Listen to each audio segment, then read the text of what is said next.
비가 막 그친 서울의 밤은 여전히 축축한 공기와 쌀쌀한 기운이 한적한 거리를 맴돌았다.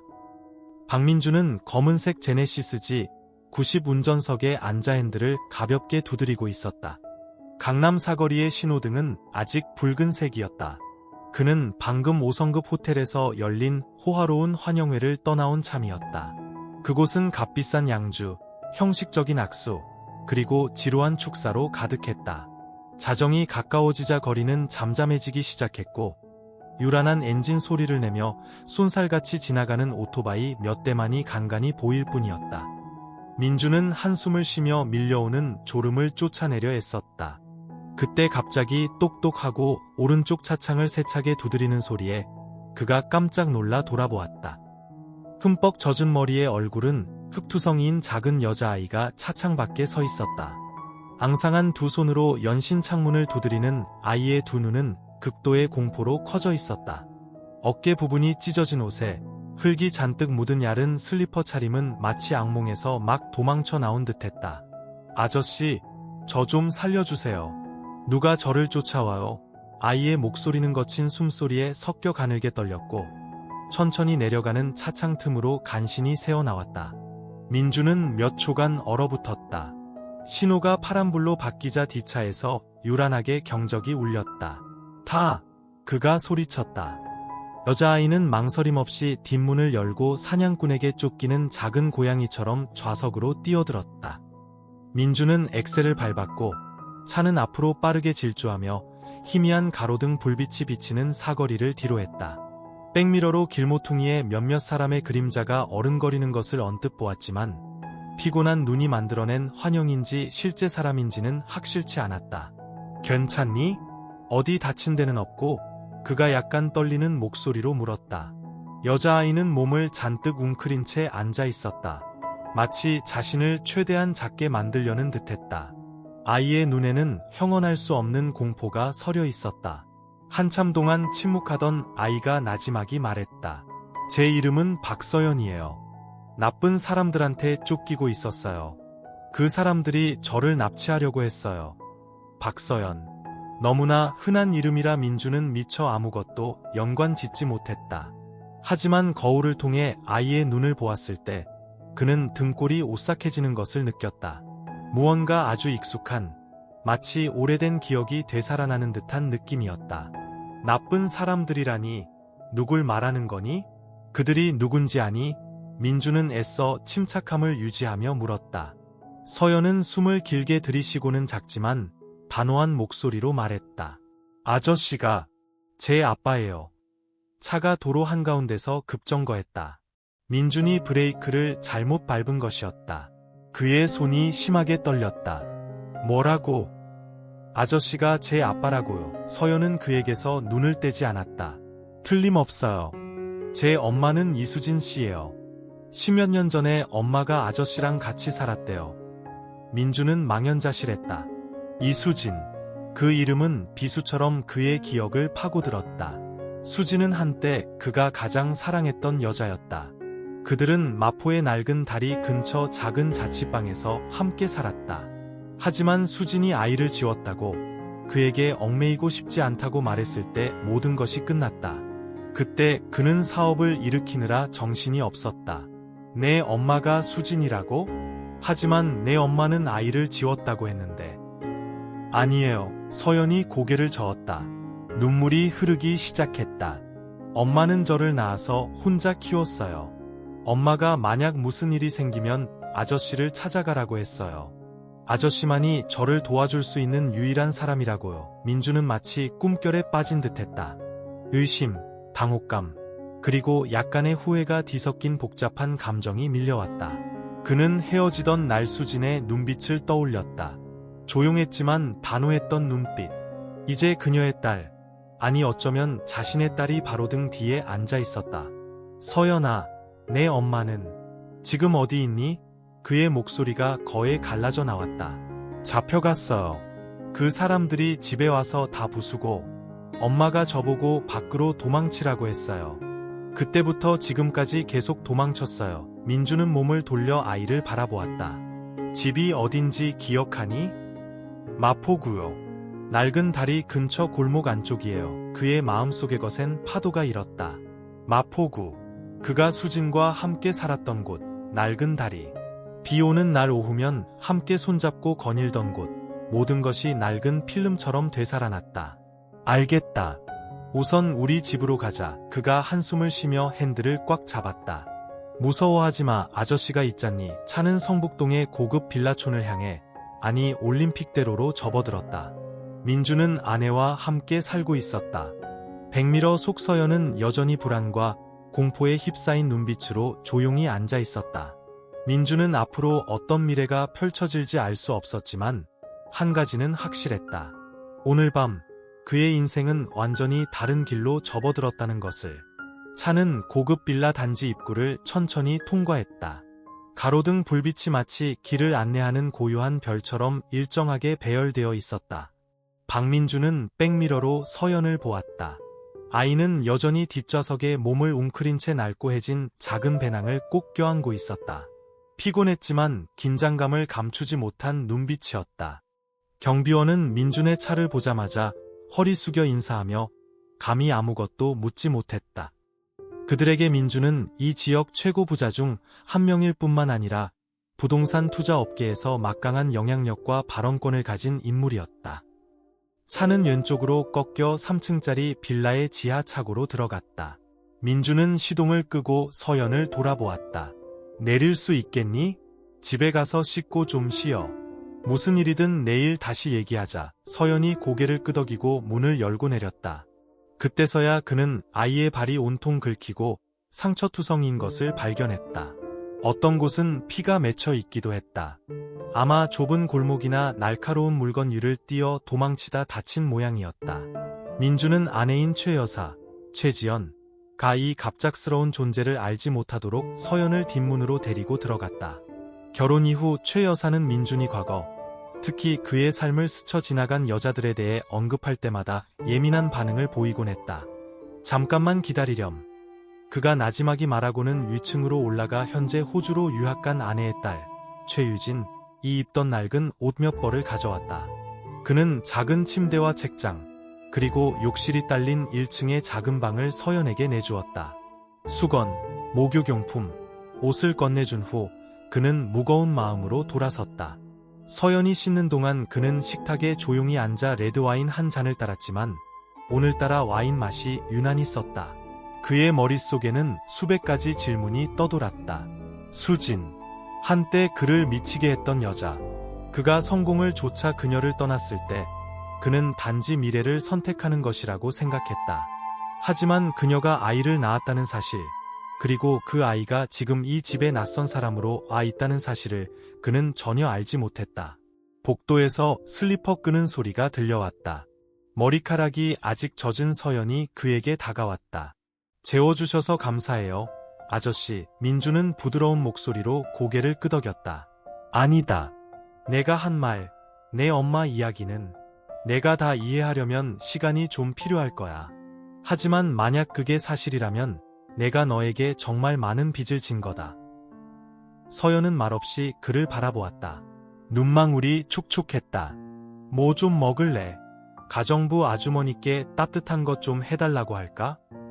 저는 그냥 엄마가 안전한지만 알고 싶어요. 민주는 한숨을 쉬었다. 내일 사람을 보내 찾아볼게. 내가 정확한 장소를 기억한다면 내가 직접 가볼 수도 있고. 서연이 고개를 끄덕이더니 갑자기 배낭에서 낡은 사진 한 장을 꺼냈다. 사진 속에는 곱슬머리를 한 젊은 여자가 흰 셔츠를 입은 젊은 남자 곁에 서 있었다. 다름 아닌 젊은 시절의 민준이었다. 이 사진을 항상 간직하고 있었어요. 엄마가 이분이 제 아빠라고 했어요. 무슨 일이 생기면 사진 속 사람을 꼭 찾으라고 하셨고요. 민준의 손이 사진을 받아들 때 떨렸다.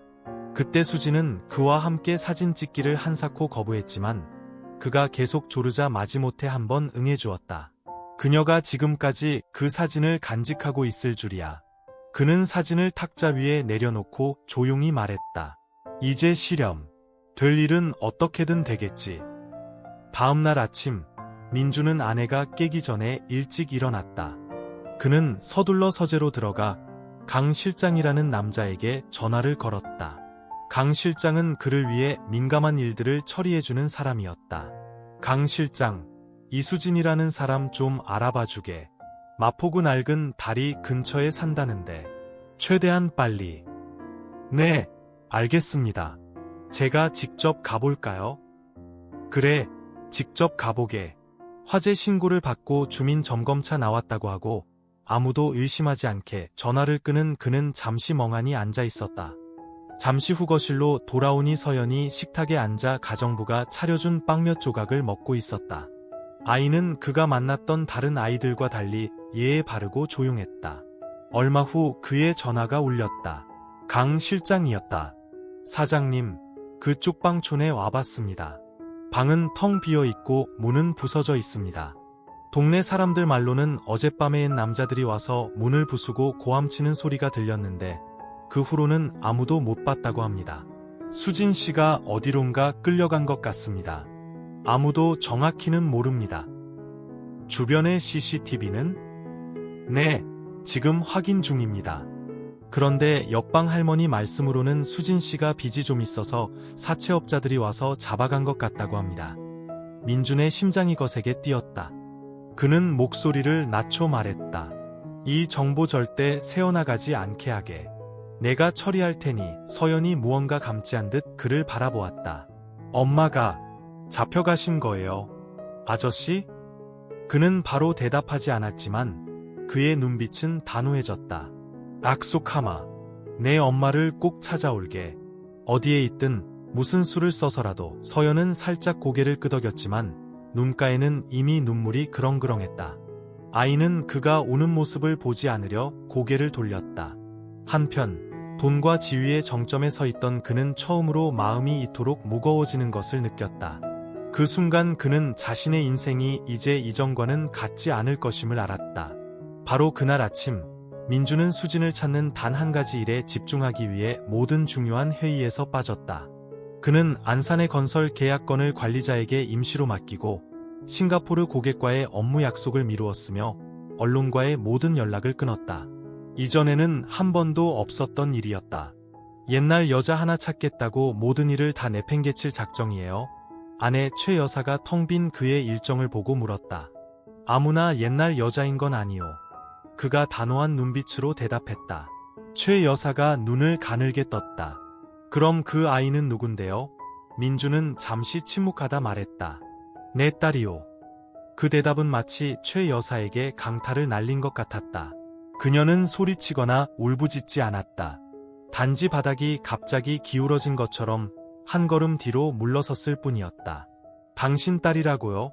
그녀의 목소리가 심하게 갈라졌다. 민주는 고개를 끄덕였다. 나도 어제까지 몰랐소. 그 아이가 찾아왔고 수진이가 위험에 처했을지도 모르오. 최 여사는 한참 동안 그를 바라보다 아무 말 없이 돌아서 걸어갔다. 침실문이 그녀 등 뒤에서 세차게 닫혔지만 민주는 신경 쓸 겨를이 없었다. 지금 그의 머릿속에는 오직 수진을 찾아야 한다는 생각뿐이었다. 강 실장에게서 정오 무렵 다시 전화가 왔다. 사장님, 소식 있습니다. 3명의 남자가 한 여자를 은색 트럭에 태우는 장면이 담긴 CCTV 영상을 확보했습니다. 번호판은 가려져 있었지만 수진 씨 휴대폰 신호가 새벽 3시에 인천항 근처 폐창고에서 켜진 것을 추적했습니다. 주소 알려주게. 내가 지금 그리로 가겠네. 혼자 가시게요? 안 됩니다. 제가 경찰에 협조를 요청하겠습니다.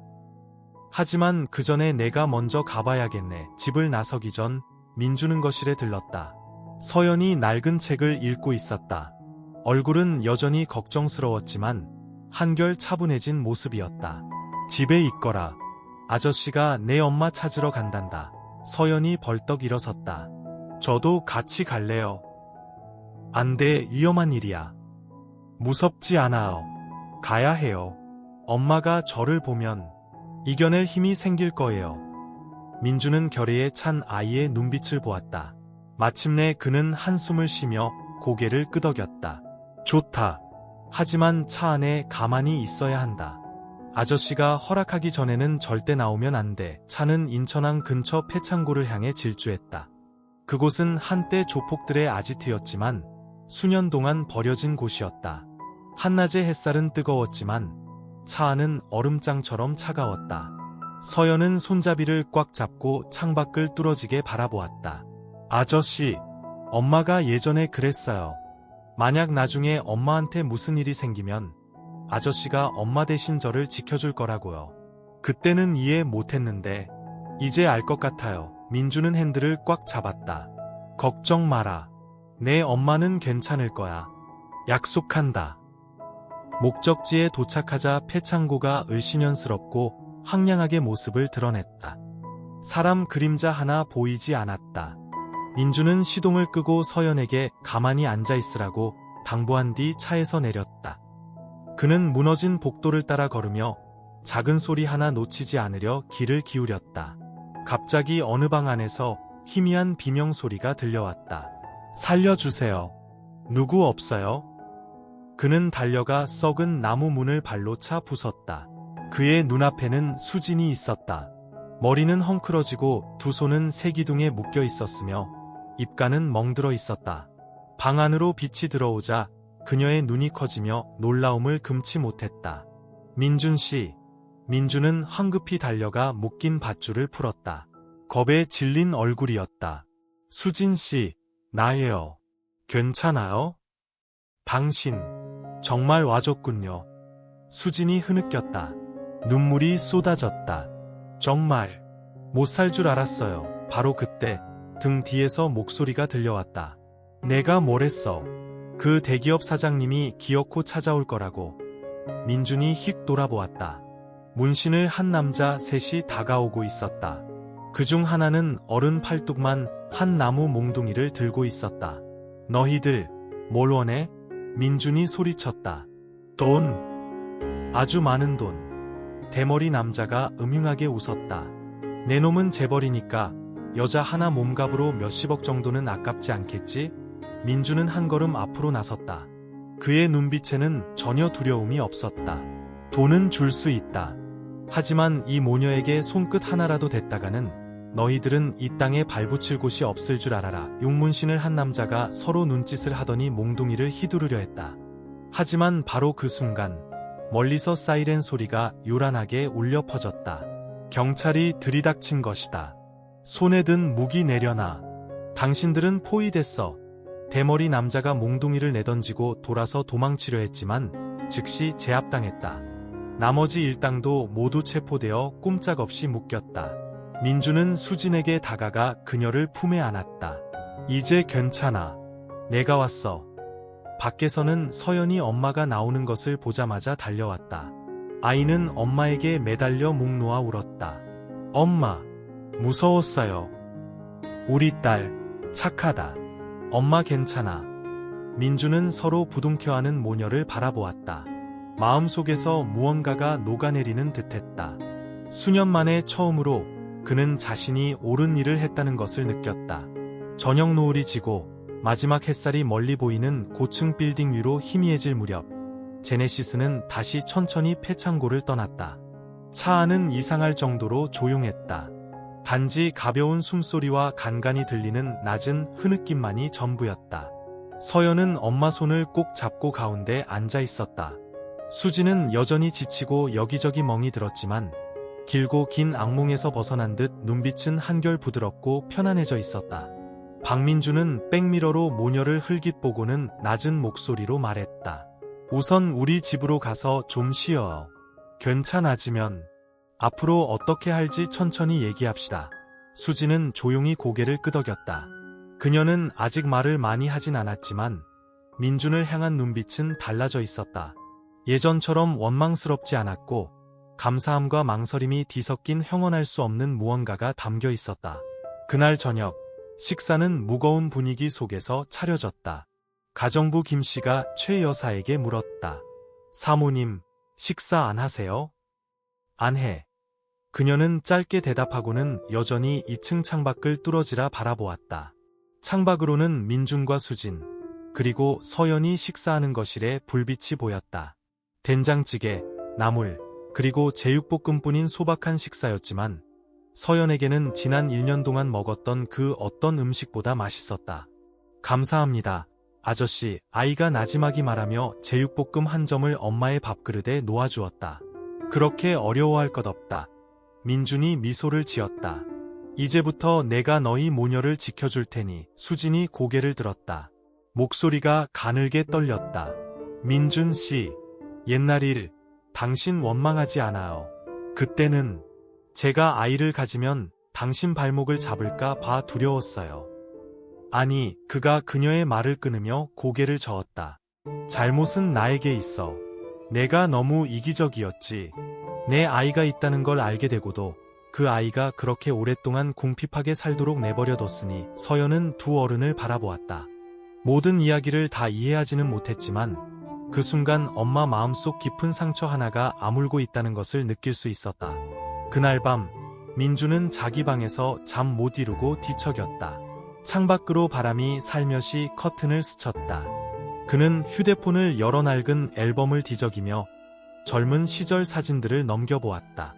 그러다 단 한 장의 사진 앞에서 멈췄다.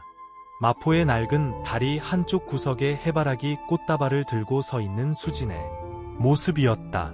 그때 그녀의 미소는 여전히 그의 기억 속에 선명하게 남아 있었다. 그가 한숨을 쉬었다. 그때로 돌아갈 수만 있다면. 다음날 아침, 최 여사는 민준이 내려오기를 거실에서 기다리고 있었다. 그녀가 고개를 들었다. 눈빛이 날카로웠다. 저 사람들을 계속 여기 둘 생각이에요? 민준이 멈춰섰다. 침착하게 말했다. 당분간은. 수진 씨는 아직 몸이 약하고 서연이는 어리니까 갈 곳도 없잖소. 그럼 나는요? 내 딸이 앉았던 식탁에 당신 사생아가 앉아 아침을 먹고 있는데 이 집에서 내 위치는 뭐죠? 민주는 그녀의 눈을 똑바로 바라보았다. 당신은 내 아내요. 하지만 그게 내가 내 과거를 외면해도 된다는 뜻은 아니오. 공기가 활시위처럼 팽팽해졌다. 잠시 후 최 여사가 싸늘하게 웃었다. 그럼 모든 게 분명해졌네요. 이제부터 이 집에서 서서히 물러나겠어요.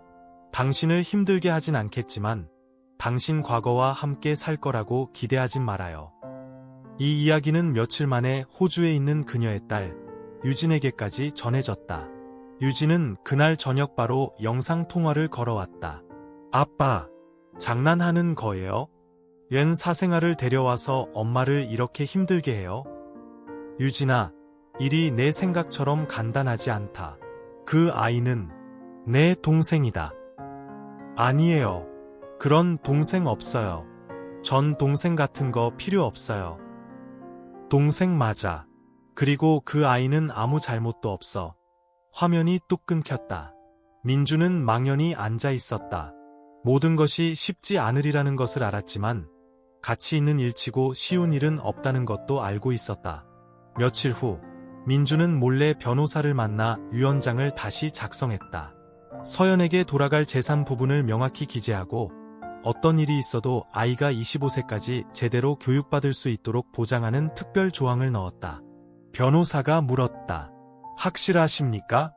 이건 가족 내 다른 분들의 반발을 아주 심하게 살 수 있습니다. 민주는 가볍게 웃었다. 한 번 놓쳤습니다. 두 번 다시 제 자신을 용서할 수 없을 겁니다. 몇 주가 흘렀다. 수지는 점차 회복되었고 서연은 성북동의 한 국제학교에 다시 다니게 되었다. 아이는 빠르게 적응했고 똑똑하고 착해서 선생님들 모두 칭찬했다. 어느 날 민준이 서재에 앉아 있는데 서연이 종이 한 장을 들고 들어왔다. 아저씨, 아니 아빠, 제가 가족에 대한 시를 썼어요. 선생님이 가족들한테 읽어주라고 하셨어요. 민주는 아빠라는 단어를 듣고 잠시 멈칫했지만 마음속에 작은 햇살이 비치는 듯했다. 읽어보렴. 서연이 허리를 펴고 낭낭한 목소리로 읽기 시작했다. 작은 집이 하나 있어요. 비록 사랑으로 시작되진 않았지만 그곳에서 저는 가족이라는 두 글자를 부를 수 있게 되었어요. 민주는 말문이 막혔다. 수년 동안 돌처럼 굳어있던 것 같던 심장이 순간 부드러워졌다. 아빠가 미안하다. 서연아. 아빠가 너무 늦었지. 하지만 이제 다시는 떠나지 않을게. 그렇게 서울의 어느 비 오는 밤, 낯선 이의 고급 차문을 두드리던 한 아이로부터 새로운 가족이 서서히 형성되기 시작했다. 조금씩, 아주 조금씩, 낡은 상처들 위로. 초반의 격동적인 날들이 지나고 빌라 안의 공기는 점차 평온해졌다.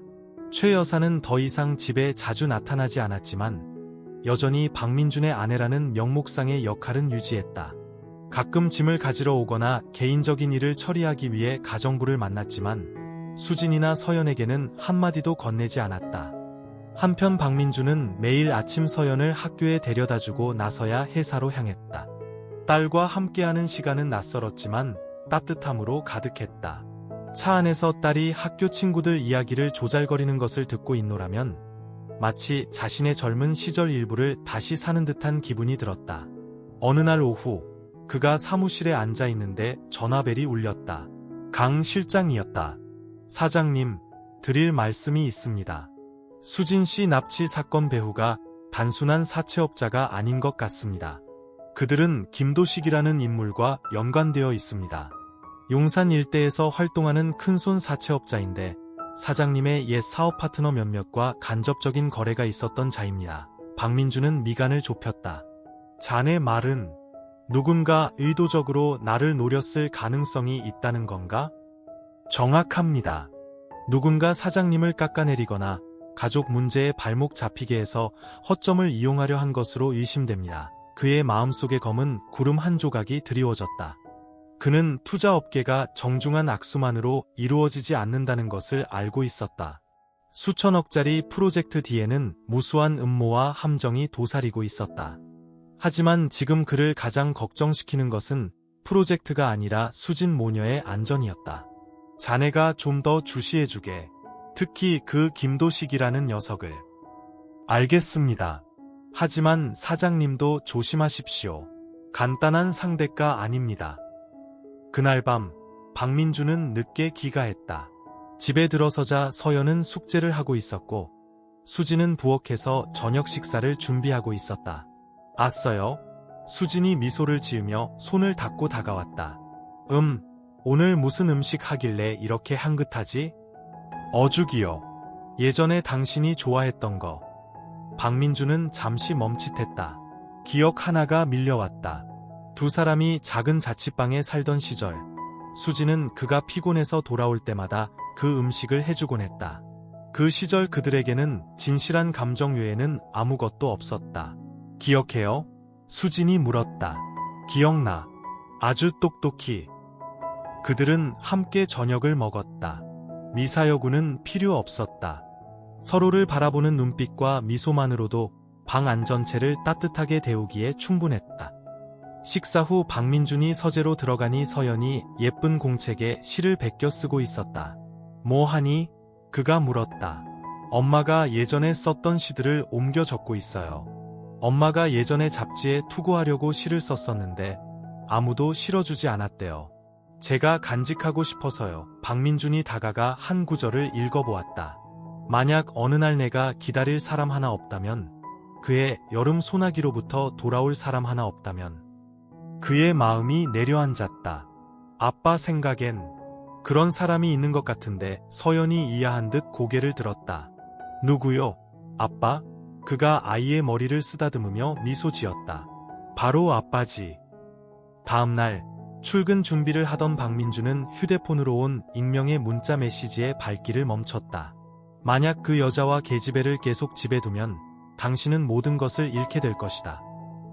발신자도 번호도 없는 그저 싸늘한 문자 한 통이었지만 그의 가슴을 후벼 파기에는 충분했다. 누군가 과거를 들춰내고 이를 이용해 그를 협박하려 하고 있었다. 바로 그날 오후 그는 강 실장을 따로 불렀다. 자네, 수진 모녀를 보호해 줄 수 있겠나? 밤낮으로 문을 지켜줄 사람이 필요해. 걱정 마십시오. 두 사람을 교대로 배치하겠습니다. 그리고 비밀리에 처리하겠습니다. 그래, 그날 밤 모두가 잠든 후 박민준은 발코니로 나가 담배를 피웠다. 10년 전에 끊었던 것이었다. 바람이 살며시 불었고 도시는 불을 밝혔다. 그 불빛 속에서 그는 미래가 도전으로 가득하지만 동시에 희망으로 빛나는 미로처럼 보였다. 수진이 바람막이를 걸치고 나왔다. 또 늦게까지 안 자네요. 생각할 게 좀 있어서. 무슨 걱정거리라도 있어요? 그가 그녀를 바라보며 망설였다. 언젠가 당신을 다시 잃게 될까 봐 두려워. 수진이 미소를 지으며 다가왔다. 당신은 이제 옛날의 그 청년이 아니잖아요. 그리고 저도 더 이상 꿈만 꾸던 그 소녀가 아니고요. 그들은 나란히 서서 도시를 조용히 내려다보았다.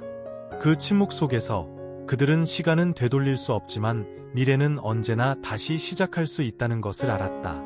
잡은 손 하나로부터. 월요일 아침, 박민준이 막 회사 사무실에 들어서자 개인 비서가 황급히 달려왔다. 사장님, 큰일 났습니다. 언론에서 사장님에 대한 악의적인 기사를 내보내기 시작했습니다. 사장님이 별장의 사생활을 숨겨 키우고 옛 연인과 부적절한 관계를 유지하며 권력을 이용해 이를 은폐하고 있다고 합니다. 박민준은 미간을 찌푸리며 비서의 손에서 태블릿 PC를 낚아챘다. 화면에는 자극적인 제목들이 줄지어 떠 있었다. 재벌 박민준, 사생아 숨기고 옛 애인과 동거 의혹, 수백억대 빌라에서 호화생활 누리는 제3의 모녀. 기사 아래에는 수천 개의 댓글이 달려 있었는데 대부분 부정적이었다. 그들은 비난하고 추측했으며 심지어 그의 아내 최 여사까지 이 소용돌이에 끌어들였다. 일부는 서연의 사진까지 합성해 마치 아이가 죄인인 양 악의적으로 평했다. 놈들이 모든 세부 사항을 너무 잘 알고 있어. 이 배후에 누군가가 있다. 박민준이 싸늘한 눈빛으로 말했다. 오후에 집으로 돌아오니 수진이 거실에 조용히 앉아 있었다. 손에는 허위 사실로 가득한 신문 기사가 들려 있었다. 그녀는 울지도 화내지도 않았다. 단지 초겨울 찬바람처럼 고유한 슬픔만이 감돌았다. 미안해요. 미리 예상했어야 했는데. 그가 그녀 곁에 앉았다. 수진이 신문을 탁자 위에 내려놓았다. 사람들이 저에 대해 뭐라고 하든 상관없어요. 하지만 서연이는요? 그 애는 아직 어린아이잖아요. 바로 그때 서연이 위층에서 달려내려와 엄마에게 매달렸다. 엄마, 학교에서 친구들이 자꾸 제가 사생하냐고 물어봐요. 선생님도 며칠 동안 학교 쉬라고 하셨고요. 박민준의 가슴이 아팠다. 그 아이는 이런 일을 겪을 이유가 없었다. 모든 것이 자신 때문이었다. 다음 날 아침, 박민준은 회사 대강당에서 기자회견을 열었다. 수십 명의 기자들 앞에서 개인사를 처음으로 공개하는 자리였다. 그는 허리를 꼿꼿이 세우고 났지만 단호한 목소리로 말했다. 네, 저에게는 혼외자가 한 명 있습니다. 아이의 이름은 박서연, 올해 12살입니다. 아이 엄마는 제가 깊이 사랑했고 단 한 번도 잊은 적 없는 사람입니다. 만약 그것이 잘못이라면 제가 받겠습니다. 장내가 술렁였고 카메라 플래시가 연신 터졌다. 하지만 강조하고 싶습니다. 아이는 죄가 없습니다.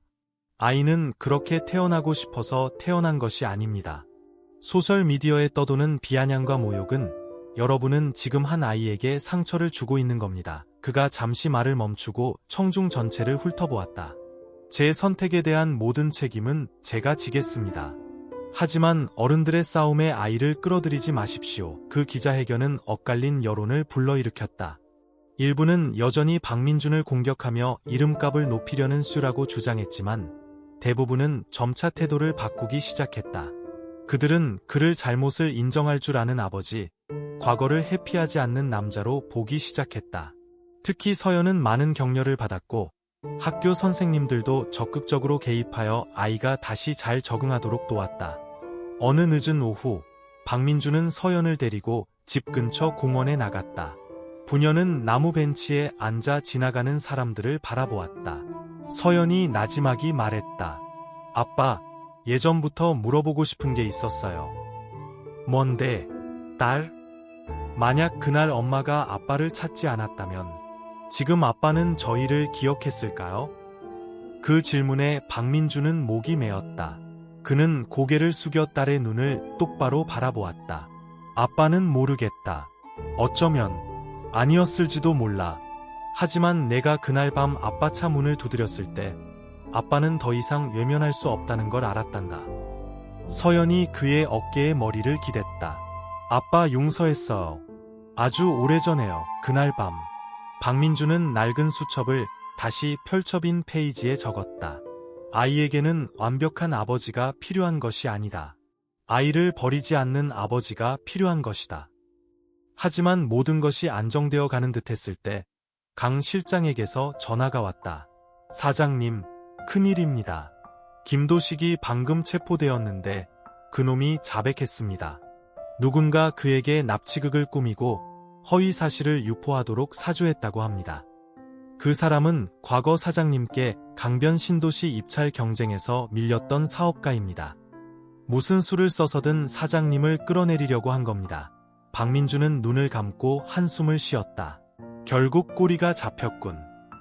다음 날 박민주는 직접 경찰서에 가서 수사에 협조했다. 사건은 기소되었고 김도식과 그 일당은 재판에 넘겨졌다. 언론은 일제히 이 소식을 보도했고 박민준의 명예는 점차 회복되었다. 사건이 마무리된 날 저녁, 박민준은 집으로 돌아왔다. 수지는 현관 옆 작은 제단 앞에서 향을 피우고 있었다. 무슨 소원 빌었어요? 그가 물었다. 아니요. 다시 일어설 수 있게 해줘서 감사하다고 했어요. 그가 그녀 곁에 앉아 손을 잡았다. 나도 마찬가지예요. 내가 늦었다는 건 알지만 너무 늦지는 않았다는 것도 알아요. 수진이 눈물을 글썽이며 그를 바라보았다. 더 이상 말은 필요 없었다. 늦었지만 가족은 여전히 따뜻한 보금자리였다. 그들은 고통을 겪고 비난을 견디고 세간의 입방아를 이겨냈다. 그리고 이제 모든 것이 점차 가라앉자 평온한 날들이 새롭게 열리기 시작하고 있었다. 시간이 흘러 스캔들은 점차 잠잠해졌고 대중은 재벌의 사생아 이야기를 잊고 새로운 뜨거운 뉴스들을 쫓기 시작했다. 하지만 박민준의 작은 가족에게는 그 여운이 여전히 남아있었다. 타인의 시선 속에서가 아니라 세 사람 사이에 서서히 자리 잡은 새로운 습관과 작은 몸짓들 속에서였다. 수지는 이제 다시 일을 시작했다. 예전처럼 사무직을 택하지 않고 아이들을 위한 미술교육센터에서 시간제 강사로 일했다. 그림은 젊은 시절부터 그녀가 좋아했던 것이었지만 그때는 먹고 사는 문제 때문에 열정을 접어야만 했다. 서연은 아버지의 조용하지만 굳건한 보호 아래 점점 더 활기차고 자신감 넘치는 아이가 되어갔다. 더 이상 주변의 시선이나 뒷말을 두려워하지 않았다. 학교 활동에도 적극적으로 참여했고 시대의 미술 부문 대표로 뽑히기도 했다. 어느 토요일 오후 박민준이 학원에서 서연을 데리고 돌아오는 길이었다. 차 안에서 아이가 신나게 말했다. 아빠, 제 그림이 결선에 올랐어요. 주제가 우리 가족인데 나무 아래 서 있는 아빠, 엄마, 그리고 저를 그리려고요. 뒤에는 능소와 담장이 있는 작은 집도 그릴 거예요. 박민준이 웃음을 터뜨렸다. 왜 빌라나 슈퍼카, 비행기 같은 건 안 그리고? 지금 우리 형편에 맞게 말이야. 서연이 고개를 갸웃하며 생각했다. 왜냐하면 능소와 담장이 있는 작은 집이야말로 진짜 집 같아요. 크고 멋있다고 다 집은 아니잖아요. 박민준은 말문이 막혔다. 아이의 말이 마치 심장을 건드린 듯했다. 그랬다. 집이라는 것이 어찌 면적이나 돈으로 측정될 수 있겠는가. 그날 저녁 온 가족이 식사를 하고 있을 때 서연이 문득 물었다. 아빠, 엄마, 두 분 정말 서로 사랑했어요? 수진이 잠시 멈칫하며 박민준을 바라보았다. 그가 젓가락을 내려놓고 고개를 끄덕였다. 그럼. 그리고 지금까지도 여전히. 수진이 미소 지었다.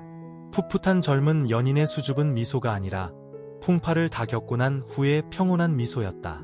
그럼 두 분 결혼할 거예요? 서연이 연이어 물었다. 수진이 부드럽게 말했다. 너무 직접적으로 묻는 거 아니니? 내 친구 중에는 부모님이 이혼했다가 다시 결혼식 올린 애도 있어요. 저도 아빠 엄마 결혼사진 갖고 싶어요. 박민준이 수진을 바라보았다. 그녀도 그를 마주 보았다. 말은 필요 없었다. 단 한 번의 눈빛으로 충분히 이해했다. 때가 된 것이었다. 몇 달 후 빌라 정원에서 조촐한 결혼식이 열렸다. 유란하거나 화려하지 않고 가까운 친척과 옛 친구 몇 명만 초대했다. 서연은 명예 들러리를 맡아 박민준이 기다리고 있는 마당 한가운데 능소화 담장 아래로 엄마를 직접 안내했다. 수진이 하얀 한복을 곱게 차려입고 머리를 단정하게 쭉 찐 모습으로 나타나자 박민준은 20년 전처럼 심장이 다시 뛰는 것을 느꼈다. 그들이 아직 가난했지만 열정으로 가득했던 대학생 시절처럼. 서연이 가장 먼저 축사를 했다. 가정부가 마련해준 작은 단상 위에 서서 오늘은 제 인생에서 가장 특별한 날이에요. 제 아빠와 엄마가 정식으로 한 가족이 되셨으니까요. 이제부터 우리 집에는 능소화뿐만 아니라 웃음소리도 영원히 함께하길 바라요. 마당 가득 박수 소리가 울려 퍼졌고 누군가는 눈물을 글썽였다. 박민준은 서연의 이마에 가볍게 입을 맞추었다. 용감한 이 작은 딸이 바로 자신을 자신의 삶으로 되돌려준 달이었다. 결혼식 후 박민준은 대규모 프로젝트에서 점차 손을 떼기로 결정했다. 10년 넘게 자신을 따랐던 부사장에게 경영권을 넘기고 자신은 고문으로 물러나 가족과 더 많은 시간을 보내기로 했다. 아침에는 서연을 학교에 데려다주고 오후에는 수진과 함께 공원을 산책하거나 강가의 작은 카페에 들렀다. 그는 요리를 배우고 꽃꽂이를 배우고 심지어 아내의 열정을 더 잘 이해하기 위해 그림 그리는 법도 배우기 시작했다. 어느 날 서연이 부모님을 그린 그림 한 장을 가져왔다. 박민준이 설거지하는 모습이었다. 그가 웃음을 터뜨렸다. 아니, 아빠가 왜 이런 일을 하고 있지? 서연이 윙크했다. 아빠는 우리 가족의 남자니까요. 그는 크게 웃었지만 마음속은 형언할 수 없는 감동으로 벅차올랐다. 그의 말, 서연은 전국 그림 그리기 대회에서 대상을 받았다. 언론은 더 이상 그녀를 재벌의 딸로 언급하지 않고 젊고 유망한 미술 영재로 소개했다. 박민준은 딸의 길이 이제 어떤 그림자에도 가려지지 않고 스스로 나아가고 있음을 알았다. 그리고 어느 해 질녘, 온 가족이 설맞이 대청소를 하고 있을 때 서연이 말했다. 아빠, 엄마를 버리지 않아줘서 고마워. 박민준이 빗자루를 내려놓고 이마에 땀을 닦았다. 아빠가 깨달았을 땐 너희 모녀가 아빠 인생에서 가장 소중한 존재였다는 걸. 설이 다가왔다. 빌라 안은 꽃향기로 가득했고 웃음소리가 명랑하게 울려 퍼졌다. 폭죽이나 호화로운 잔치는 필요 없었다. 세 사람이 식탁에 둘러앉아 따뜻한 차 한 잔을 함께 드는 것만으로도 행복이라는 두 글자를 부르기에 충분했다. 그의 설은 서연이 제대로 된 집에서 맞이하는 첫 설이었다. 두려움도 부족함도 없었고 무엇보다 아빠와 엄마가 모두 곁에 있었다. 아이는 너무나 기뻐서 색종이로 직접 세뱃돈 봉투를 만들고 봉투마다 하트 모양을 그린 뒤 뒷면에는 사랑하는 가족이라고 적었다. 설날 아침, 박민준은 붉은색 전통 한복을 입고 수진과 서연을 데리고 친척들에게 세배를 다녔다. 한때 냉정하고 과묵하기로 유명했던 그가 이제는 아내의 손을 잡고 어린 딸을 항상 살피며 환하게 웃고 이야기하는 모습에 모두가 놀랐다. 형님, 이렇게 자연스럽게 웃는 모습 정말 오랜만이네요. 민준의 사촌 동생이 놀렸다. 딸내미가 옆에 있는데 안 웃을 수가 있나? 그가 대답했다. 눈빛에는 만족감이 어려 있었다. 설 연휴가 끝나고 수지는 미술교육센터로 돌아갔다.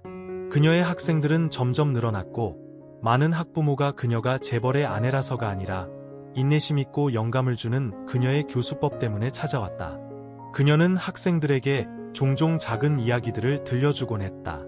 인내에 관한 이야기, 비를 맞으며 걸어서 학교에 가던 날들의 이야기, 물감이 번진 그림을 들고 엄마가 퇴근하기를 기다리던 아이의 이야기. 한 번은 한 남자아이가 그녀에게 물었다. 선생님, 포기하고 싶었던 적 있으세요? 수지는 바로 대답했다. 있었지. 하지만 돌아보니 내 딸이 여전히 굳건하게 서 있더라고. 그래서 나 자신을 주저앉게 내버려 둘 수 없었어. 한편 박민준은 경영 일선에서 물러났지만 여전히 지역사회 프로젝트와 긴밀한 관계를 유지했다. 하지만 거창한 신도시 개발 대신 그는 교육시설, 옛단 지역 도서관, 아이들을 위한 무료 놀이터 같은 공공건축물에 관심을 갖기 시작했다. 한 번은 서연을 데리고 외곽의 한 초등학교 도서관 건립 현장을 방문했을 때 그가 딸에게 물었다. 나중에 커서 뭐가 되고 싶니? 서연은 잠시 생각하다 대답했다. 미술 선생님이 되고 싶어요.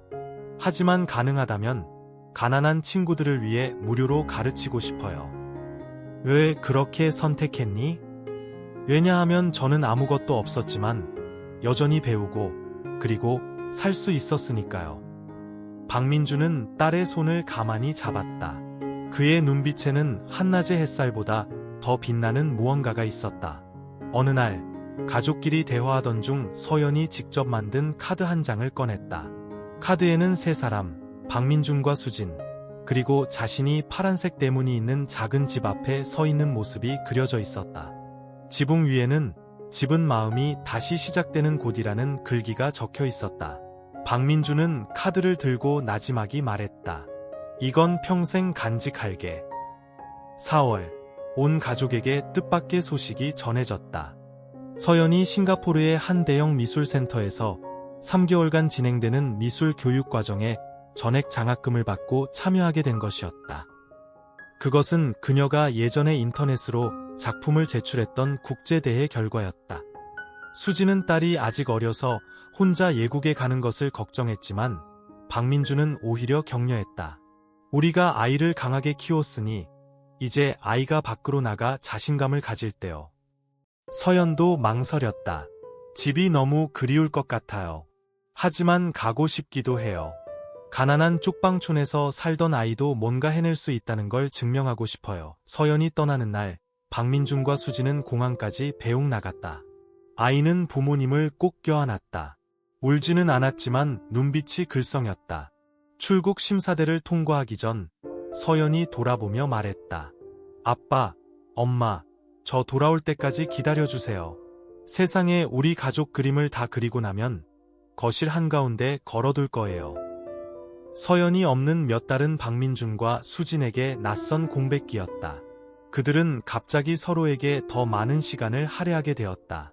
함께 저녁을 만들고 낡은 앨범을 다시 보고 십몇 년 전에 놓쳤던 이야기들을 서로에게 들려주었다. 어느 날 수진이 말했다. 예전에는 남자 없이도 살 수 있다고 생각했는데 알고 보니 그냥 알맞은 사람이 필요했던 거였어요. 박민준이 웃었다. 나는 온 세상이 필요하다고 생각했는데 결국 당신과 서연이만 있으면 충분하더군. 어느 비 오는 저녁, 수진이 발코니 문을 열고 나갔다. 서늘한 바람에 머리카락이 가볍게 날렸다. 박민준이 뒤에서 그녀를 안으며 속삭였다. 언젠가 비를 맞으며 당신과 아이의 손을 잡고 아무것도 숨길 필요 없이 서 있는 꿈을 꾸곤 했소. 수진이 남편의 가슴에 기대며 나지막이 말했다. 이제 꿈꿀 필요 없잖아요. 그리고 먼 곳에서 서연은 싱가포르 기숙사 창가에 앉아 내가 속한 곳이라는 제목의 첫 번째 그림을 그리고 있었다. 능소화 담장 아래에서 집 떠난 3개월은 눈 깜짝할 사이에 지나갔다. 서연이 돌아오는 날 김포공항은 붐볐지만 박민준과 수진의 눈에는 단 하나의 모습만이 들어왔다. 긴 머리의 여자아이가 파란색 캐리어를 끌고 그림통을 꼭 껴안은 채 반짝이는 눈으로 그들을 향해 달려오는 모습이었다. 아빠, 엄마, 서연이 외치며 두 사람에게 와락 안겼다. 수진이 눈물을 닦으며 말했다. 네, 살이 빠졌구나. 거기서 뭘 먹고 다닌 거야? 싱가포르식으로 하루 두 끼 라면 먹었어요. 서연이 웃으며 엄마 어깨에 기댔다. 눈을 꼭 감았다. 박민준이 웃음을 터뜨렸다. 그럼 아빠가 다시 몸보신 시켜줘야겠네. 내가 좋아하는 음식 다 주문해놨다. 서연이 그림통을 높이 들었다. 그림 가져왔어요. 선생님이 제가 너무 잘했다고 하셨어요. 지금 센터 전시회에 복사본 걸려 있대요. 박민준은 마치 보물이라도 다루듯 소중하게 그림통을 받아들었다. 집에 도착하자 세 사람은 거실에 둘러앉았다. 서연이 천천히 통을 열어 큰 그림 한 장을 꺼냈다. 수채화로 그린 그림이었는데 놀라울 정도로 섬세한 디테일이 돋보였다. 그림 속에는 작은 기와집이 있었고 붉은 능소화가 창틀을 감싸며 흐드러지게 피어 있었다. 꽃나무 아래에는 세 사람이 있었다. 남자는 가운데 서서 파라솔로 여자를 가려주고 있었고 여자는 돌 의자에 앉아 있었으며 한 여자아이는 길가에서 붓을 들고 그림을 그리고 있었다. 하늘에는 해 대신 가족, 꿈이 현실과 만나는 곳이라는 글귀가 구불구불하게 적혀 있었다. 수지는 손으로 입을 가린 채 눈물을 글썽였고 박민주는 한참 동안 말없이 서 있다가 겨우 입을 열었다. 이 녀석, 아빠 심장을 통째로 그림에 담아놨구나. 서연이 쑥스럽게 웃었다. 제가 느낀 걸 그렸을 뿐이에요. 그날부터 그 그림은 액자에 넣어 거실 한가운데 정중하게 걸렸다. 누구든 집에 오는 손님마다 감탄을 금치 못했다. 미술계 사람들도 서연이라는 이름에 주목하기 시작했다. 더 이상 누구의 딸이 아닌 재능과 감성, 그리고 자신만의 이야기를 가진 바로 그 아이였다. 한 예술 잡지에서 인터뷰를 요청했지만 아이는 거절했다. 서두르지 않을래요. 아빠 엄마가 그랬던 것처럼 천천히 가고 싶어요. 한 걸음 한 걸음 진심을 다해서요. 여름이 왔다. 박민주는 온 가족을 데리고 강원도로 여행을 가기로 했다. 고급 리조트도 수백억짜리 빌라도 아닌 소나무 숲옆 작은 펜션이었다. 그곳에는 채소밭과 아궁이가 있었고 아침이면 안개가 자욱하게 길을 덮었다. 그곳에서 그들은 느리게 살았다. 수지는 서연에게 어죽 끓이는 법을 가르쳤고 박민주는 마른 장작으로 아궁이에 불 피우는 법을 배웠다. 저녁이면 세 사람은 이불을 덮고 앉아 김광석 노래를 들으며 예전에 미처 하지 못했던 이야기들을 나누었다. 한 번은 서연이 아빠에게 물었다. 만약 처음부터 다시 시작할 수 있다면 아빠는 다르게 선택했을 거예요? 박민주는 생각할 겨를도 없이 대답했다. 아니, 다르게 선택했다면 엄마와 너를 만나지 못했을 테니까. 수지는 그 말을 듣고 살며시 미소 지었지만 눈빛에는 사랑이 가득했다. 어느 비 오는 오후, 모녀가 텐마루에 앉아 그림을 그리고 있을 때 박민준이 작은 상자 하나를 들고 나왔다. 이게 뭐예요? 수진이 물었다. 박민준이 뚜껑을 열었다. 안에는 또 다른 결혼 반지가 들어있었다. 반지 안쪽에는 이번에는 놓치지 않으리라는 글귀가 새겨져 있었다. 수진이 손으로 가슴을 누르며 말했다. 어머나, 당신. 다시 청혼하는 건 아니오. 당신은 이미 내 아내니까. 하지만 다시는 당신을 잃지 않겠다는 걸 상기시켜주고 싶었소. 서연이 아빠 엄마를 보며 빙긋 웃더니 일부러 눈을 가리는 신용을 했다. 전 아무것도 못 봤어요. 두 분 편하게 하세요. 세 사람 모두 웃음을 터뜨렸다. 웃음소리가 소나무 언덕 사이에 울려 퍼지며 축축한 흙냄새와 강원도의 들꽃 향기에 섞였다. 여행 후 박민주는 빌라를 수진 명의로 이전하기로 결정했다. 그가 말했다. 당신이 내 아내라서가 아니오. 당신이 이 집의 불씨를 지키는 사람이기 때문이오. 만약 언젠가 내가 없더라도 당신은 여전히 서연이의 보금자리를 지켜줄 사람이니까. 수지는 눈물을 글썽이며 말을 잇지 못했다. 돈과 명예를 위해 살았던 남자가 마침내 사랑을 유산으로 선택했다는 것을 그녀는 이해했다. 또 다른 어느 오후, 세 사람이 집 정원을 정리하고 있을 때 서연이 외쳤다. 엄마, 아빠, 저기 보세요. 능소화 가지에 새 둥지가 있어요. 나뭇잎 사이에 작은 새 둥지가 살짝 보였다. 갓 부화한 아기 새들이 아직 분홍빛인 부리를 벌리고 가늘게 지저귀고 있었다. 수진이 몸을 숙여 속삭였다.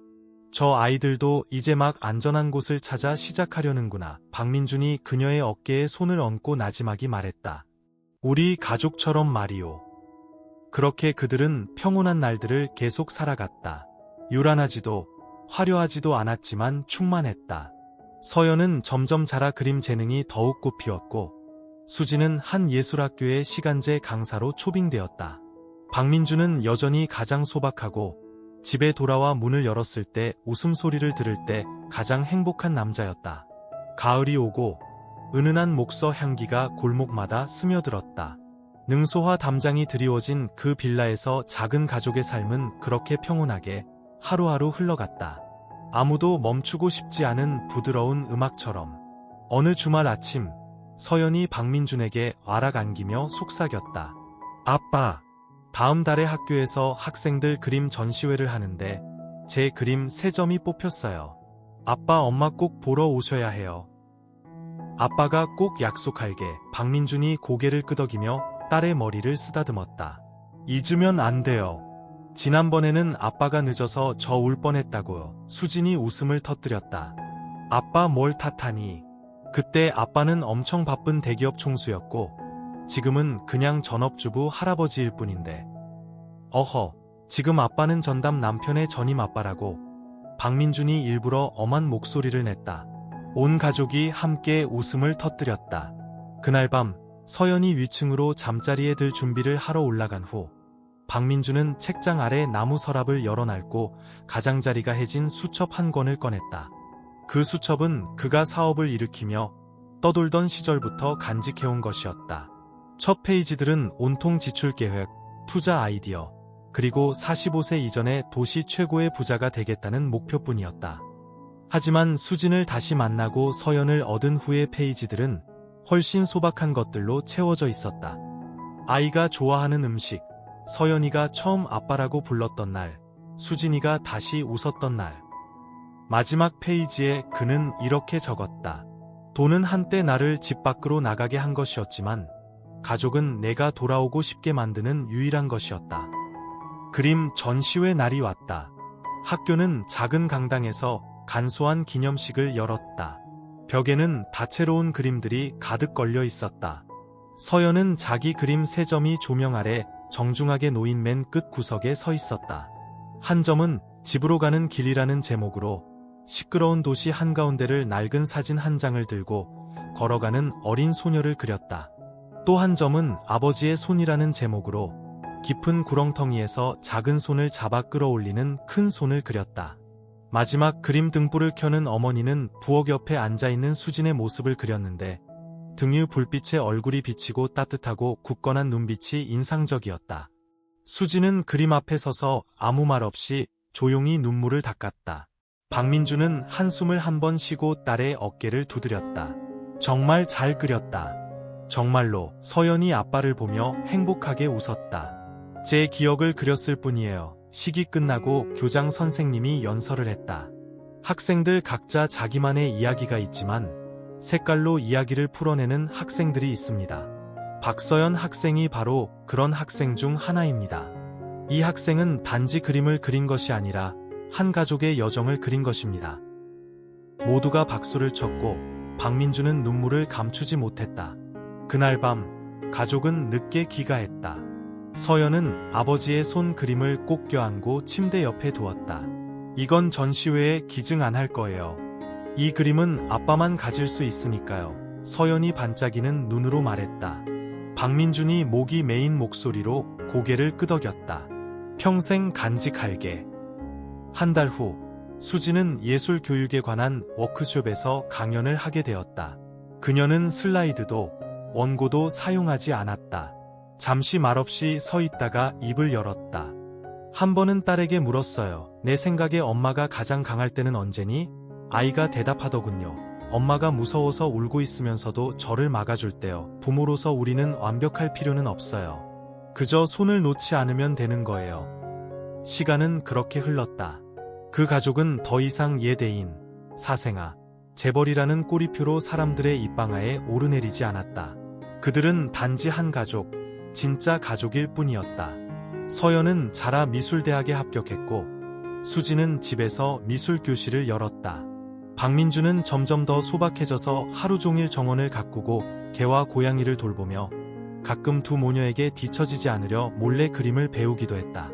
어느 날 오후 능소화 담장 옆에 앉아있던 박민주는 낡은 수첩의 한 줄을 더 천천히 적어 내려갔다. 그의 내 차 문을 두드려준 아이에게 감사한다. 그 아이 덕분에 나는 열었을 때 온 인생이 다시 시작되는 문이 있다는 것을 알게 되었으니까. 그 후 몇 년 동안 그 작은 가족의 삶은 꿈결처럼 평온하게 흘러갔다. 마당 앞 능소화 담장은 점점 더 푸르러졌고 마치 한때 놓쳤지만 마침내 온전히 보상받은 애정의 상징처럼 1년 내내 꽃을 피웠다. 서연은 18살이 되었다. 어렸던 소녀는 이제 부드러우면서도 강인한 성숙한 숙녀가 되어 서울미술대학교에 수석으로 합격했다. 그 소식에 온 가족은 기쁨에 겨워 어쩔 줄 몰랐다. 오늘 밤엔 꼭 파티해야 해. 수진이 기뻐하며 박민준을 끌고 시장에 가서 서연이가 가장 좋아하는 해물탕을 끓여주겠다며 새우와 게를 잔뜩 사왔다. 박민준은 합격 소식을 들은 순간부터 한동안 말문이 막힌 채 아무 말도 하지 못했다. 그의 마음속에는 자랑스러움과 감동, 그리고 감사함이 뒤섞인 낯선 감정이 밀려왔다.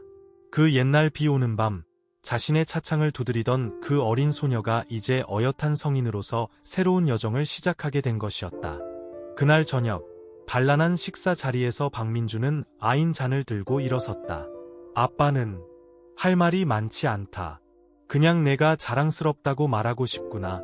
서연아, 너는 재능이 있을 뿐만 아니라 사랑할 줄 알고, 일어설 줄 알고, 가치 있는 것을 지킬 줄 아는 아이야.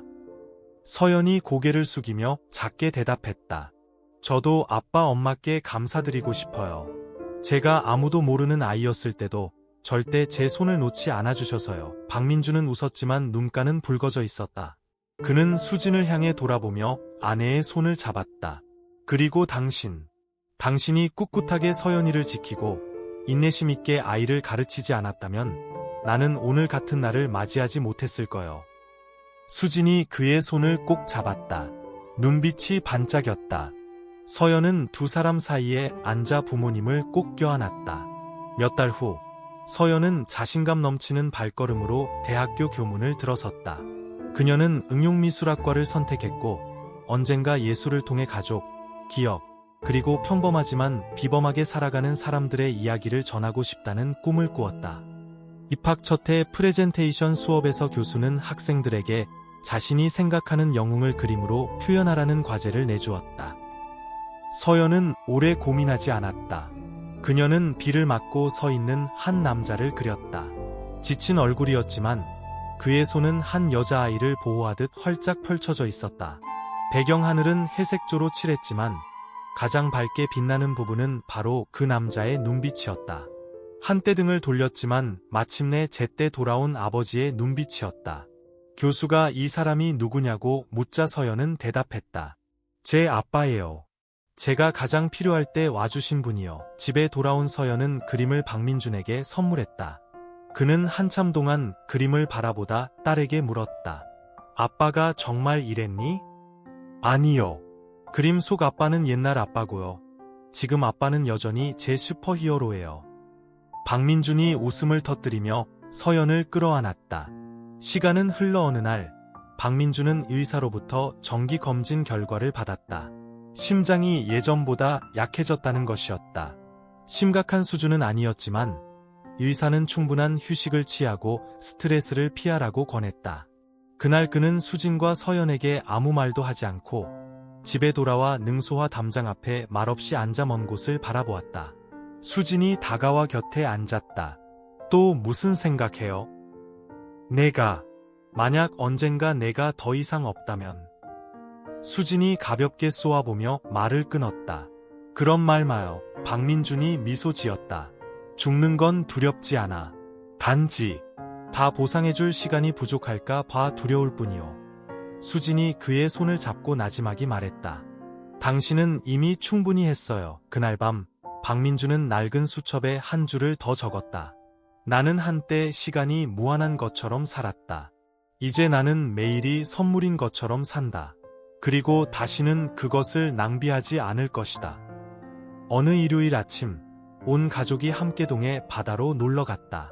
서연은 모래사장을 뛰어다녔고 박민준과 수진은 큰 파라솔 아래 앉아 붉게 타오르는 석양을 함께 바라보았다. 후회하는 거 있어요? 수진이 물었다. 박민준이 가만히 고개를 저었다. 아니, 결국 있어야 할 곳으로 제대로 돌아왔으니까.